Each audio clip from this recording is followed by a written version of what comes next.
Hello everyone, I am The Wiz, and of course I do film reviews on this channel. If you like this review, please leave a like at the end of this video, and of course subscribe if you want to watch more. I do 3 reviews a week on this channel. The past several weeks I have been reviewing all the films from Jacques Tati, and today I'm going to be reviewing the last film, which is Parade. The thing is though, there really isn't much to discuss on Parade, so let me just get right to what my thoughts on Parade were. Like most of Tati's films, it is pretty much minimal or completely plotless. And that's basically what Parade is. Basically, Parade is Jacques Tati himself hosts and performs in a circus. And that's it. That's essentially it. That's the movie. That's 90 minutes. That's all it is. There might be a little bit more to it than that, but there really isn't a plot in the film. You're just watching a circus performance that is being led by Tati. This was shot for a Swedish TV channel as a TV movie, and this ended up being the last film that Tati ever did. This feels like a documentary, even though technically it is not a documentary. It has what you essentially look for in Tati's style of comedy. It's basically in its purest essence. It's got sight gags, it has physical humor, and a very light touch. And it's shot well, but in a very breezy kind of style to it. The most I could say, honestly, is if you like circus performances and Tati, it might be worth a 90-minute investment, but I wouldn't be going into this looking for a more thoughtful commentary on anything. It is essentially what it says it is, and it was entertaining for the most part. So 2.5 stars out of 5 for me for Parade. Now, since this is Jacques Tati's last film, I thought I would talk about my final thoughts on his filmography, and there are things to appreciate about his work. The first thing I need to talk about with Tati's films is that they feel somewhat timeless and in their own little world. I mean, it's set in the real world, of course, but it just seems like you're in this kind of carefree bubble, and it's kind of interesting watching them when it just doesn't seem like that they have to deal with an outside world. It's really strange, but it's actually kind of lovely. It really kind of gets you into the mood of watching this very light and breezy type of movie. The other thing I've noticed is that some of Tati's films are very aesthetically pleasing. I think Monocle is actually really good looking when it comes to its vibrant natural landscapes and its old-timey buildings that create this lovely little world, which it juxtaposed with the modern world that his sister and her husband lives in as well, and that really plays into the comedy of Monocle, or My Uncle, in that film. You know, Playtime is just, and honestly, Playtime is interesting because it still looks modern to this day. It still looks like something that could have been made today, but the way that Tati shot the film and how it is constructed, I wouldn't say is entirely unique, but it's still got that light feeling to it that is still pretty charming as well. Speaking of the lightness of the films, I actually came to appreciate the very light touch these films have. Comedies today, I think especially in the past 10 years, have maintained like a dark tinge to it that is kind of laughing at pain and misfortune, a good amount of them. And I'm not gonna lie, I enjoy those comedies, but it's also refreshing to watch a comedy where I'm just laughing at humor that seems relatively consequence-free. And I think that's really the key, is that it is consequence-free almost. Like, no one really gets hurt. No one gets laughed at or maimed, or you're not laughing necessarily at someone's misery. You're just laughing at like a light touch of a joke in these movies, and I really did enjoy them.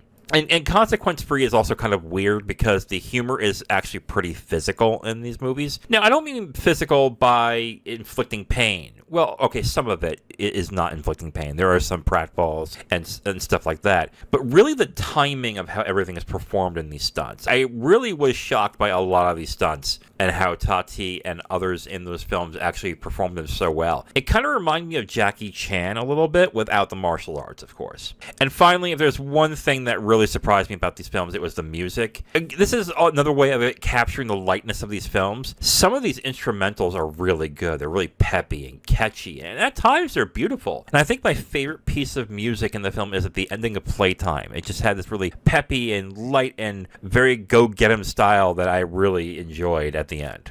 Now, you're probably asking yourselves here, now, wait, Wiz, you love all these things about these films, so why did they only get 3.5 stars? Well, the honest truth is that the only way that I can really rate these films is how much did the comedy work. Again, that's because the characters and plots on all of the movies, and I mean all of them, are thin. Really thin. I mean paper thin. I mean, even Mr. Hulot, who is the main character that Tati is most known for, is essentially just a man in a raincoat. you don't get to know him all that much. And that's not the point. You're not supposed to know much about him. He's just a avatar for all these comedic things that are happening. But to get to know a character and to get really involved in a movie, I kind of need that attachment, and these films don't have that. But complaining about the plot and the characters is kind of pointless. So it really comes down to, how funny are these movies?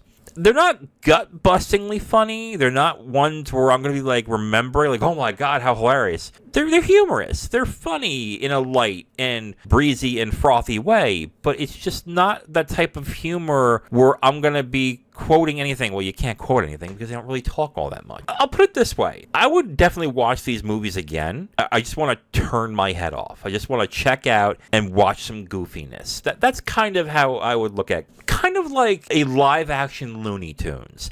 I know that's probably going to piss some people off by calling Tati's films live-action Looney Tunes, but that's the best way I can put it right now. I am sorry. If you can find a better way to actually describe these films, please let me know in the comments. I am sorry if that upsets you. To be honest, yes, they are more than just light, frivolous comedies. But if I'm honest, the comedic elements of these films are its strengths overall, and that is essentially how I'm going to rank them in this one. So, here are my rankings for the films of Jacques Tati. Number 6 is Traffic. I didn't enjoy it as much as I liked the other movies. That's the only movie that got less than a 2.5 rating. Although I'll give it a shot another time. Maybe I'll have a different feeling about it. Number 5 is Parade, the recent movie that we just watched that got 2.5 stars. It's something that I would watch only if you've watched the other films and you're just curious. Same thing for Jour de Fête, The Big Day, number 4. Number 3 is Playtime. I enjoyed Playtime, but even I kind of checked out at times throughout this film, even though I felt the film was really beautiful. So there is that. I know that's going to piss some people off, so sorry about that. Number 2 is Monsieur Hulot's Holiday. I thought this film was really funny. I thought this was a very good time. Not all of the jokes work for me, but I still had a fun time watching it. And number 1 is My Uncle or Monocle. I think when it comes to getting the themes and the comedy right together, Monocle does the best job out of any of the 6 films. I think it looked really good, and I also think the gags and the commentary of the film were really well done. So number 1 for me is Monocle. So what I will say is, if you want to start watching Jacques Tati, I would go to Max and watch Monsieur Hulot's Holiday first and see if you enjoy it. And if you do, you can choose to go back to Jour de Fête or go right on to Mon Oncle, which is my favorite. Overall, I found the films of Jacques Tati to be some light, breezy fun with some exceptionally good timing with the physical humor. And honestly, I see myself going back to these films at some point, so this was a good time. I'm glad I actually watched these films. Alright guys, before I go, let me ask you a question. What are your thoughts on the films of Jacques Tati? What is your favorite Jacques Tati film? And why am I wrong about your favorite? Let me know in the comments, because I get a feeling a lot of it's going to be Playtime, and I'm going to hear a load of it in the comments. So, thank you again for watching. See you guys next time. Thank you for watching this video. If you liked it, please like it. If you didn't, please subscribe. And if you have questions or comments, go ahead and leave a comment whether you liked it or not. It just helps, you know. If you want my written reviews, you can go onto my letterbox at IamThatWiz, or you can go to my website at IamTheWiz.com. Thank you very much again for watching. See you next time.